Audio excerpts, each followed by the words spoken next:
Rieccoci a Primus Inter Pares, l'ultima parte. Vi ricordo appuntamento al mercoledì, gruppo TV7, ogni rientro ci autopubblicizziamo, vi ricordo siamo in diretta sulla pagina Facebook, però questa è una puntata davvero molto interessante che ovviamente avrà un seguito incredibile perché l'ospite è il professor Giorgio Palù, presidente Raifa, che ci ha spiegato quest'anno e mezzo di pandemia, dai tamponi, abbiamo parlato dei vaccini, abbiamo parlato delle varianti e adesso siamo arrivati nel parlare della comunicazione. Allora prima lei mi diceva, prima la pubblicità, ce lo dicevo io, mi ha detto le varianti, siete voi che le spiegate male, ed è vero, diamo noi una responsabilità nei giornali, nelle televisioni, molto di più di quello che in effetti lo è, però inizialmente anche i virologi ne hanno fatte un po' di tutti i colori, insomma, da Burioni a tante altre, le abbiamo viste come viene curato, come non viene curato. Ecco, non sarebbe bene, Presidente, che lì parlasse uno solo, come dicevamo anche prima della missione, ma come tutti dicono, è che quello, dopo aver consultato l'ordine dei virologi, di immunologi, uno o due solo abbiano questo modo di comunicare, di parlare, di tranquillizzare la popolazione? Non mi faccia entrare in polemica. No, ecco, non voglio... Non è che ha titolo di parlare un virologo, questa è una malattia infettiva, quindi è giusto che parli l'infettivologo, l'epidemiologo, eccetera. Sì, un po' tutti.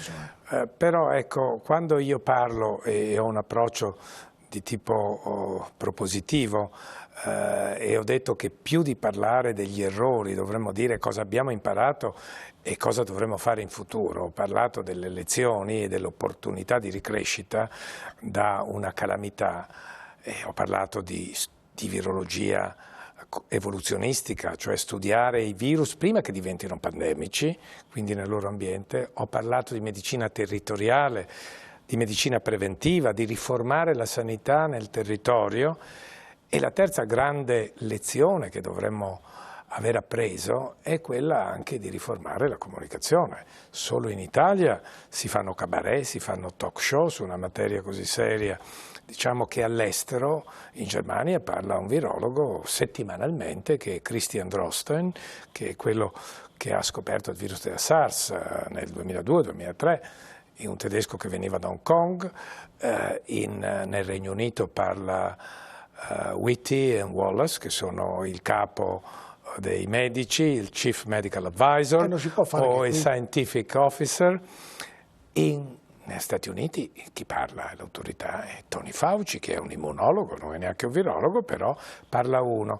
Quindi io direi, ecco, che nella comunicazione, e soprattutto voi giornalisti, dovreste prima guardare i curricula, poi non è dando voce a tutti che si fa una comunicazione. Ecco, certo, io direi che ci dovrebbe essere anche a livello istituzionale riservare la comunicazione a figure istituzionali preparate. Guardi, non faccio anche l'esempio, potrebbe essere il Dipartimento di Prevenzione del Ministero oppure l'Istituto Superiore di Sanità, quindi, ma che siano poche persone a parlare, certo. E soprattutto che i comunicati vengano dati con modello anglosassone, da press release, da comunicato stampa, cioè che venga elaborato, rivisto, anche quando, ecco, io l'ho adottato in AIFA, ma lo stiamo adottando anche nella CTS della Protezione Civile.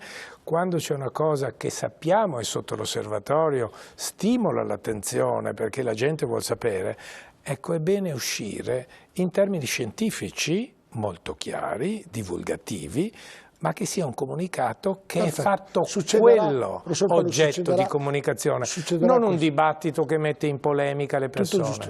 Io credo che questa sarà una riforma ed è una lezione che dovremmo aver tratto. Succederà questo? Io spero che succeda perché, guardi, le posso dire, è già cominciato, ci deve essere un portavoce istituzionale. Mi pare che il governo l'abbia adottato, ma bisogna adottarlo anche a livello di comunicazione scientifica. E poi la scienza, e qua parafraso Burioni, ma è vero, la scienza non è democratica. Io non sarei in grado di parlare, anche se mi appassiona, del bosone di Higgs o del gravitone, e la gente della strada nemmeno. Però di medicina ognuno si ritiene di aver titolo a parlare perché è soggetto e oggetto passivo di malattia. Ma non è così che facciamo il bene della comunicazione o che diamo una comunicazione corretta all'uditorio, al pubblico, alla società civile. Quindi anche voi giornalisti, ecco, io credo che ci dovremmo sollecitare Io cito spesso, ecco, persone, dovremmo avere un dottorato di ricerca in materia scientifica e avere qualche master di comunicazione o di neuroscienze per capire, ecco, perché soprattutto per educare una persona a vaccinare, e questo è il messaggio che vorrei lasciare, bisogna far capire in termini corretti, non esasperati, che si ha ragione o che la scienza ha sempre ragione. Ho appena detto che la scienza si rimette in discussione, ma la valutazione rischi-benefici, che è quella che ci tradisce, perché il rischio è quello che viene percepito dalla nostra parte meno critica, non dalla parte della corteccia che ragiona in qualche secondo, ma dalla parte paleocerebrale, che è quella che noi avevamo sviluppato quando eravamo uomini della savana, per vedere i pericoli. Ma in nanosecondi non possiamo calcolare il rischio, quindi va spiegato attentamente il rischio-beneficio. È quello che fa un'agenzia regolatoria come l'AIFA, ma quello che dovreste fare anche voi comunicatori. È stato chiarissimo, io mi auguro che ciò accada perché è importante ovviamente per la popolazione. In conclusione di questo ragionamento, professor Palù, terminerà questo virus? Prima di iniziare la trasmissione mi ha detto difficile perché ovviamente nel mondo siamo 7 miliardi di persone, si gira rapidamente, non è più come una volta che ogni Stato viveva nel proprio territorio. Ecco, secondo lei cosa succederà? Guardi, ai tempi della peste o del vaiolo, le panderie che estirpavano metà popolazione regnante, dinastie regnanti o popolazioni europee, si presentavano, duravano non più di 2 anni e si presentavano con cadenze, diciamo a distanza di decenni o di centinaia di anni. Ma allora le popolazioni erano disperse, c'erano delle comunità che non venivano mai toccate dal contagio perché non c'era comunicazione o non c'era, diciamo, globalizzazione, quindi non si trasferivano. Oggi è difficile dirlo, sappiamo che le pandemie influenzali si presentavano, all'inizio sembrava con una cadenza ogni 10, 20, 30 anni, poi abbiamo visto che dal 68 abbiamo dovuto attendere il 2009 per avere un'altra forma pandemica, quindi sono passati 41 anni. Oggi non possiamo dire quanto durerà questa, quindi io non mi lancio in previsioni. Dico che francamente oggi siamo 7 miliardi e mezzo nel pianeta, non c'è sito del pianeta, compreso l'Antartide, che non sia stato toccato da questo virus. La pandemia si sta diffondendo in maniera asincrona e soprattutto le vaccinazioni, se pensiamo un continente di quasi 2 miliardi come l'Africa ha avuto meno di 50 milioni di dosi di vaccino. Quindi quello che sta succedendo là non lo sappiamo e non lo sapremo. E d'altronde la comunicazione, la circolazione degli uomini nel pianeta è globale. Quindi ecco, dobbiamo sicuramente aggiornare i vaccini, ma la tecnologia oggi ci permette di incorporare i vaccini secondo la generazione con tutte le varianti. Quindi sono fiducioso per il prospetto futuro, però non mi azzardo a dire quando si estinguerà. E allora se non terminerà possiamo dire che tramite i vaccini sarà un'influenza un po' più pesantuccia? Beh, direi sarà un beta coronavirus che diventerà endemico, questa è l'evoluzione in cui tutti i virologi ormai sono, di cui tutti i virologi sono convinti. Che prima o dopo sarà così, insomma, no? Senta, professor Palù, adesso invece parliamo di lei. Lei ha fatto una pubblicazione, però prima della pubblicazione, che poi andremo a vederla e ce la spiegherà, lei diventa presidente dell'AIFA, un incarico impegnativo, un incarico con molte responsabilità. Ecco, come funziona l'AIFA? Ma l'AIFA è un'agenzia molto importante, ha più di 700 addetti, operatori. In larga misura sono professionisti sanitari, ma ci sono statistici, medici, clinici, farmacologi, genetisti, ci sono farmacisti, chimici farmaceutici, quindi ecco un'agenzia regolatoria. Cosa controlla, professor Palù, l'Agenzia Italiana del Farmaco? Cosa controlla?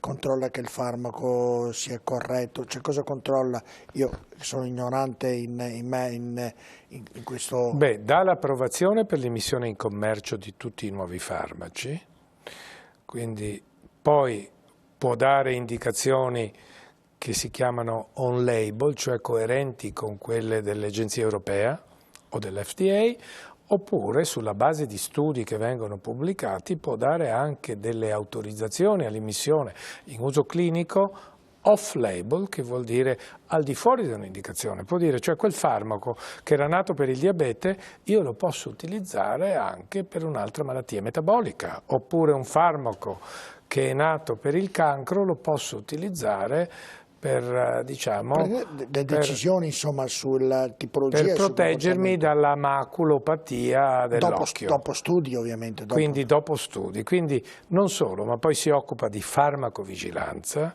cioè ha dei registri per ogni farmaco che vengono immessi in commercio, quello di cui discutevamo prima, per vedere effetti collaterali, effetti che non erano stati descritti per esempio negli studi di fase 3, che sono quelli che permettono appunto alle agenzie come l'EMA o l'FDA di dare l'autorizzazione e poi all'AIFA, quindi si chiama farmacovigilanza, vaccinovigilanza nel caso. Adesso ha una importante fase di ricerca perché finanzia studi, in particolare clinici, che hanno ricadute per il sistema sanitario nazionale, che sono appunto tesi ad approfondire il meccanismo dei farmaci. Adesso abbiamo finanziato per esempio gli studi sui monoclonali contro il virus SARS-CoV-2, ma anche un altro importante aspetto, me lo lasci dire, che è quello di vigilare che cosa?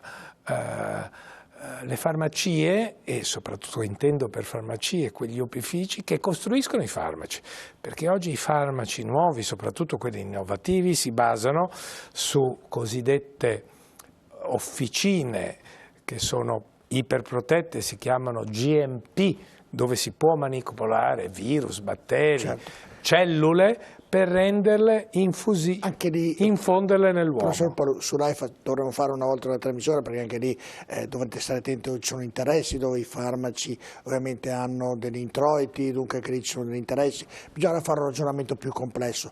Nel diventare presidente dell'AIFA, lei diventa presidente dell'AIFA in un momento cruciale della vita sanitaria, perché? Perché arriva la pandemia e quindi l'attenzione sui vaccini era da parte di tutto il mondo lì con molta attenzione, quindi diventa ancora più prestigioso il suo incarico come presidente dell'AIFA. Lei avrebbe mai pensato di diventare un giorno presidente dell'AIFA?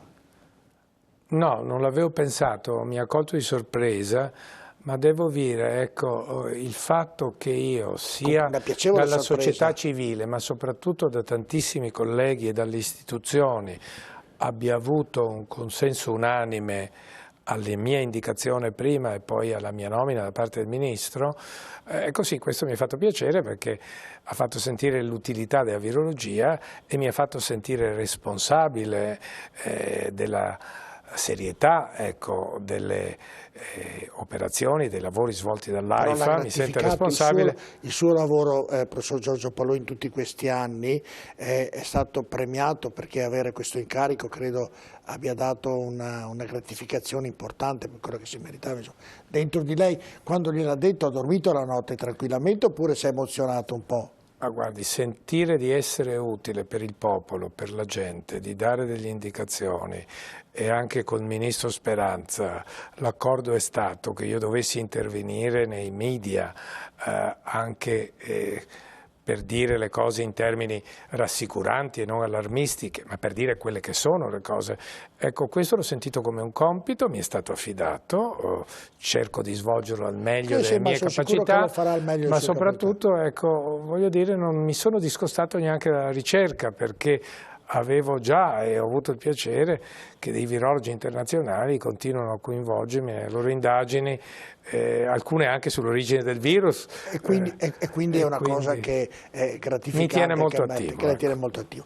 E lei ma non mi faccia parlare di me, ecco, mi faccia parlare della virologia piuttosto. Abbiamo chiuso, adesso non di Giorgio Palù. Stiamo chiudendo, una parte se la merita anche lei, perché diventare presidente dell'AIFA credo sia giusto riconoscere i meriti della persona di cui lei ne fa parte, quindi era giusto ricordarlo, perché credo sia gratificante diventarlo. Abbiamo parlato di tutto. Non è da me comunque. Non è da lei, però abbiamo parlato di tutto, possiamo parlare per un minuto che di Giorgio Palù ci mancherebbe.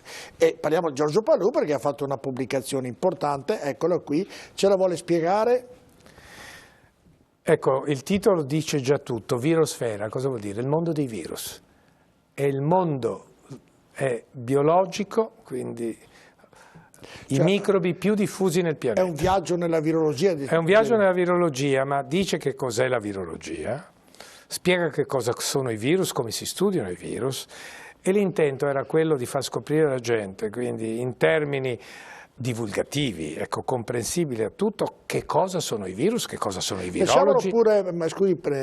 Lasciamolo magari in mezza, facciamo la finestra con il libro, Marco, grazie, prego.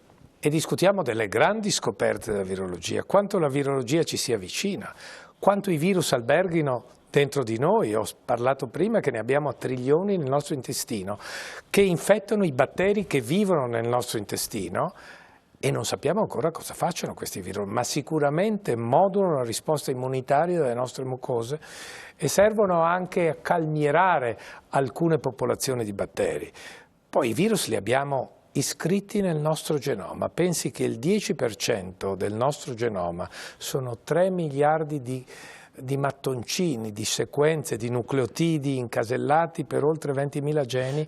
Bene, il 10% è costituito da retrovirus endogeni che si sono indecrati. Quindi, già nelle librerie quel libro lì? Questo libro è nelle librerie già da circa un mese, è edito dalla nave di Teseo e quindi illustra le grandi scoperte della virologia, dai vaccini contro la polio, dai vaccini contro il Covid-19, da chi per primo ha utilizzato l'mRNA come molecola informazionale. Bene. E descriviamo tutte le grandi scoperte e soprattutto diciamo che cosa fa un virologo e che cosa dovrebbe fare. Ecco, allora consigliamo ai nostri telespettatori di acquistarlo perché ovviamente scoprirete, capirete tutto appunto su questo virus. Vedete, virosfera vuol dire un virus a 360 gradi, un cerchio chiuso che il professor Giorgio Palù e Massimo Clementi hanno scritto e hanno pubblicato, e quindi do un consiglio a tutti di acquistarlo in tutte le librerie, lo potete trovare. Dunque complimenti anche per questo lavoro. Siamo in chiusura, professor Palù, è stata una puntata davvero molto interessante, però l'ultima domanda mi permetta di farla: si è trovato meglio da me o da Vespa?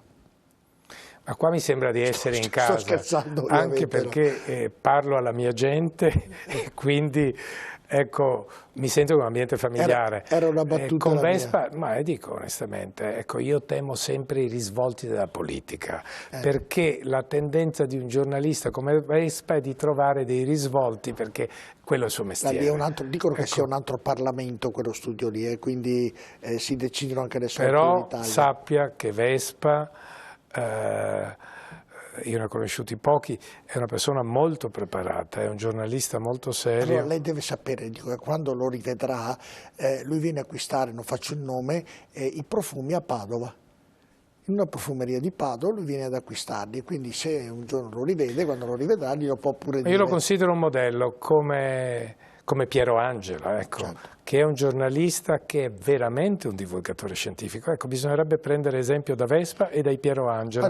E lei quindi ha il modello. Guardi, Piero Angela l'avremo tra poco, dopo le vacanze, qui con noi, quindi, perché ogni anno ovviamente facciamo un evento proprio organizzato da lui, e quindi in varie puntate, nei vari teatri, e lui è il creatore di questo programma. Guardi che è un coltivatore non solo in Puglia della vite, ma anche nel Veneto, quindi certo, si occupa di vini e vini molto squisiti.